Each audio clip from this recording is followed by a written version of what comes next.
বাংলা চলচ্চিত্র ও ধারাবাহিকের জগতে কনীনিকা বন্দ্যোপাধ্যায় সকলের অতি পরিচিত মুখ। তাঁর অভিনয়ও পছন্দ করেন সকলে।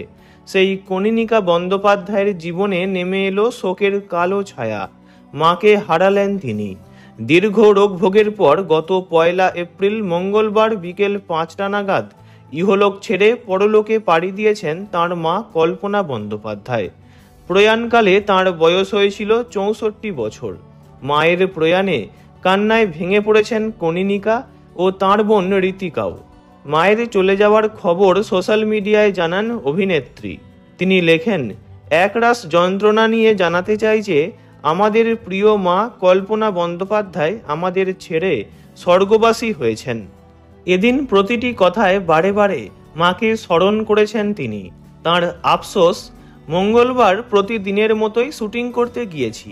প্রতিদিনই জি বাংলার রান্নাঘর শোয়ের 4টি করে পর্ব শুটিং করি। 3টি পর্ব শুটিংয়ের পর খবর আসে মায়ের অবস্থা খারাপ। ওই খবর শোনার পরেও শুটিং বন্ধ করেননি তিনি। কাজ শেষ করার পর হাসপাতালে পৌঁছে দেখেন তাঁর মা আর নেই।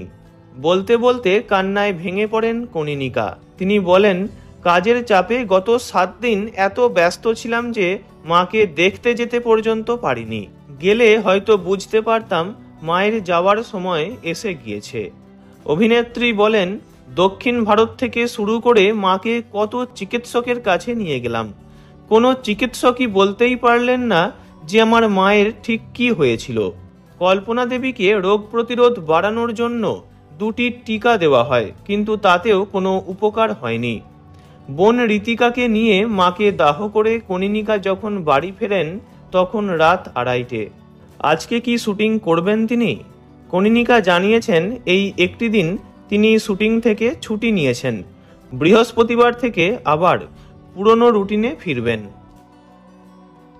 ভিডিওটি এই পর্যন্তই। বিনোদন জগতের সব রকম খবরাখবর জানতে চ্যানেলটি অবশ্যই সাবস্ক্রাইব করবেন। ধন্যবাদ।